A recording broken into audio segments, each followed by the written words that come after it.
yun, partner. Dapat lang. Well, so, ang gagawin natin ngayon? Ang gagawin natin ngayon ay makikinig ng isang talumpati ng isang sikat na tao. Sino yan, partner? Si Miss Daisy Camas, partner. Wow. Okay, kilala mo ba siya, partner? Yes, pero kilala niyo ba siya? Hindi! Gusto niyo bang makilala ang ating speaker ngayon? Introduce mo, partner. Si Daisy Camas ay nagtapos siya sa King's College of the Philippines. Nagtapos siya ng Business Administration. Pagkatapos ng kolehiyo, nagtrabaho siya dito ng 4 na taon bago pumunta ang Washington, D.C. Para subukan ang kanyang kapalaran. Doon ng taong 2010, nang magawaran siya doon bilang World Champion Public Speaker. Okay, ngayon, tawagin na natin ang ating magiting na speaker ngayon. Ma'am Daisy! Pasok!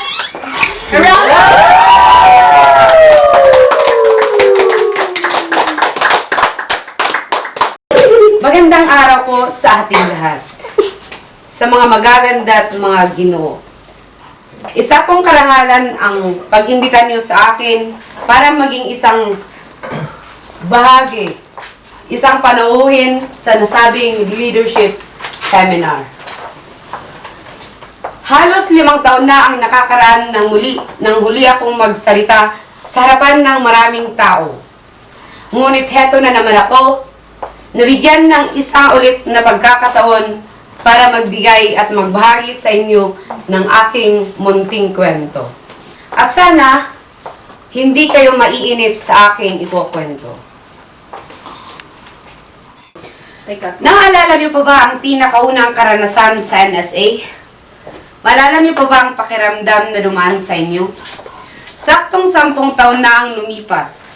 Washington, D.C. nang magbigay ang kumpanya ng Naomi ng pribilehiyo sa kaentablado. May trabaho pa ako noon.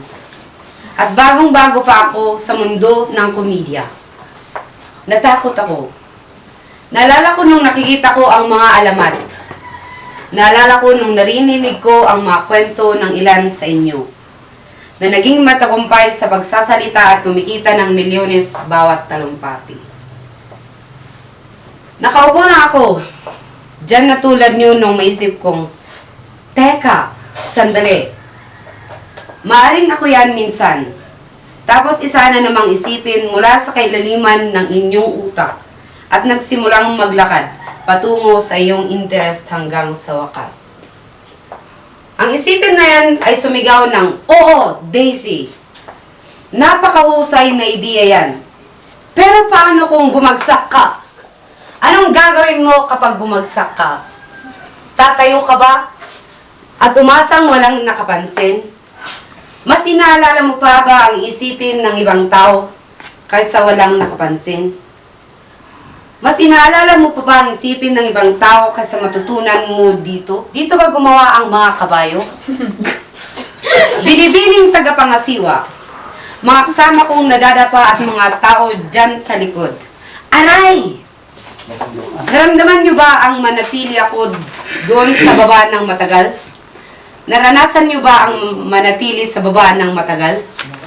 Pagkatapos ng 4 na taon na pag-aaral ng pagnenegosyo, lumabas ako. Lumabas ako para sa American Dream. Bumili sa tindahan ng sandwich sa Subway. Oo, humanga kayong lahat. Alam ko yan. Ayokong magmayabang ng kahit ano sa inyo. Pero nangutang ako ng $60 milyong sa loob lamang ng 6 na taon buwan. Seriously? Dinoble ko ang utang ko na yan, totoo yan. Ipinalit ko ang tindahan ng sandwich sa Subway sa non-profit na organisasyon. Pero nalugi ako, pinansyal. Nang maalala ko mula sa aking pagkabata. Ang aking bayani sa pagkabata na si Dr. Robert Goddard. Nagkaroon siya ng nakakatawang ideya tungkol sa paggawa ng aparato na alis mula sa lupa at makakarating sa mga bituin. Si Dr. Goddard ang siyang dahilan kung bakit nakapak tayo sa buwan. Naalala ko nung magkaroon ako ng nakakatawang ideya. Nagmamani ako noon habang nakikinig sa tip ni Brian Tracy. Nagtanong siya. Ang sabi niya, ano ang lakas loob mong nais na pangarapin kung alam mong hindi ka mabibigo? Nahirapan ako sa sagot hanggang bang! Gusto kong maging komedyante. Ha? Pero kailangan niyong intindihin ang aking pagkatao. Hindi ako nakakatawa. Hindi ako down class sa totoo lang. Ang pinakaunang pagkakataon na tinawagan ako ng aking kapatid ay nung sabihin ko sa kanya na gusto kong maging komedyante. Aray! Marami sa atin alam natin kung saan tayo ngayon sa ating tungkulin sa ating buhay. At malinaw nating alam kung saan gusto nating pumunta. Ngunit ikaw at ako, atras, abanti tayo. Kapag meron akong konti pang oras, kapag meron akong konti pang pera at kapag medyo malaki na ang bata, yan ang gagawin ko. Pero di nyo ginawa ang yung unang hakbang. Ang pinakaunang racket ni Dr. Goddard ay lumipad mula sa Airborne at lumanding din sa Airborne. Nakarating din lamang ito ng 41 feet. Pero yun ang unang hakbang lamang. May mga estranghero dyan, mga taong hindi ka kilala na gawing katatawan ang inyong unang hakbang. Kinaumagahan sa Airborne. Pagkatapos bumagsak ang kanyang unang racket, mababasa mo sa ulo ng mga balita ang nabigong marating ng moon rocket ang kanyang punteriya ng 238,700 at kalahating milya. Aray! Pero yung mga estranghero ni hindi kakilala ng mga taong yun, mga sagabal lamang sa inyong daan. Meron din tayong mga kaibigan, pamilya at nagmamahal sa atin na ayaw nang makita na bumabagsak ang ating mukha. Nakikita niyo ba ang reaksyon ng aking mga magulang? Na pag nagkakasyak ang kanilang mga pera para lang matulungan ako sa aking pag-aral sa kolehiyo. Tapos makikita ako na mabibigo. Tapos uuwi ako na sasabing, Nay, Tay, gusto kong maging komedyante. Sinalubong ako ng katahimikan. Aray! Ngunit sila ay parte rin ng iyong proseso. Naalala ko pagkatapos kong magpakahirap sa mundo ng komedya ng halos 1 taon. Pumuputok ako isang gabi. Nakakatakot. Kaya pumunta ako sa aking siguradong pagtanggal. Nagdala ako ng babae mula sa mga manunood. At tumayo siya sa aking likuran. At magkukwento kami sa lumang pinabuting paraan. Magkukwento ako sa pamamagitan ng pagsasalita at magkukwento siya sa pamamagitan ng galaw ng kamay. At kapag nagiging epektibo ito, mas magiging may buhay ang galaw ng mga kamay. Well, itong babae na to, nakatayo lang doon na parang antigong estatwa. Hindi siya gumalaw. Desperado akong lumingon sa kanya at sinabi kong, parang awa mo na. Gumawa ka kahit anong gamit ang iyong kamay. Ginawa niya. Oh, ang sakit. Aray! Dali kong tinawagan ang aking tagapagturo na si Rick Siegel. Sabi ko, Rick, pumutok ako, namatay ako at kinasusuklaman nila ako. At ang sabi ni Rick, so? Anong ibig sabihin ng so? Paano kayo makikipagtalo sa so? Tapos pinaalala sa akin ni Rick bawat komedyante, bawat tagapagsalita, kahit sinong nakagawa na kahit ano ang bumagsak at nabigo muna. Tapos naalala ko, ang subway bumagsak ako sa aking mukha. Pero hindi ko ginawa ang susunod na hakbang. Kita nyo? Ito ay hakbang pagkatapos ng aray. Nakakalimutan natin yon. Natatakot tayong gawin yung susunod na hakbang. Ayaw natin. Sobrang takot tayo. Ngunit kapag yung paa mo umapak at natutunan mo yung aral, magugustuhan mo yung pakiramdam. Sabi ni Mr. Goddard. Bawat racket na lumipad at pati yung ibang tao na sinaalang-alang ang pagkabigo. Isa sa alang-alang niya itong mahalagang negatibong impormasyon. Hindi ko na maalala ang susunod na kwento kung kahit payagan niyo akong basahin ang aking kodigo. Impormasyon sa bawat hakbang papunta sa buwan. Si Dr. Goddard ay isang ouch master. Kailangan nating maging ouch masters. Kapag payag kang mabigo, may matututunan ka. Hindi ako ang pinakamadakilang komedyante. Hindi ako kumikita ng milyon, ni hindi malapit. Pero nagagawa ko ang gusto kong gawin para mabuhay. Ngunit yan ay dahil ginawa ko ang sunod na hakbang pagkatapos ng aray. Tingnan nyo, di ako binigyan ng kakayahan na patawanin ang mga tao. Binigyan ako ng pagkakataon na gawin ang susunod na hakbang, kahit kayo. Ano ang susunod nyong hakbang? Gawin nyo.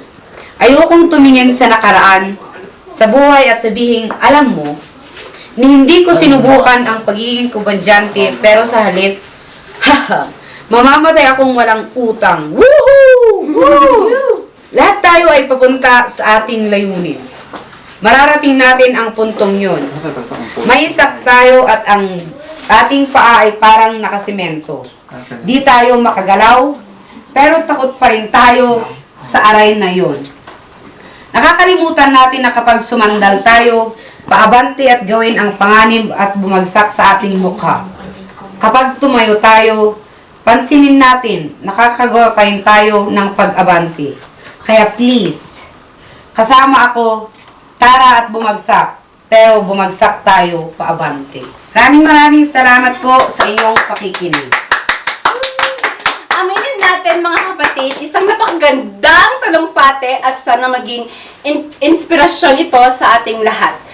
Miss Daisy Camas, we are very, very, very, very thankful because you are our guest speaker for today. And Action. tanggapin niyo po itong napakakonting regalo. So, Celine, thank you Celine. Shoes. From Joan Menis Backfat Chicharon!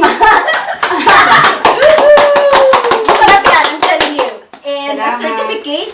Babasahin sana namin pero tinatamad kami, so... Huwag niyong sweldohan, huwag niyong sweldohan. Na! Salamat sa team! Thank you, Rio! Salamat sa team! Yes, thank you very much! Coca-Cola! Last naman na, di ba? Ay, wala yung chill hands! Excuse me, kami kayang... Wala pa! Thank you, again. Thank you! Thank you! Now, audience, thank you! Ano ba yan? Thank you! Thank you! Tama na. Tama na. Saan yung ano?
Libo, kana kuman, may iyak hindi ima.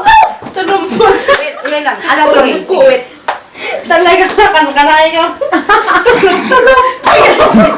Matay, kana sa may bigla. Nice camera action. Yang gaya, may puwat ng pantik. Ay,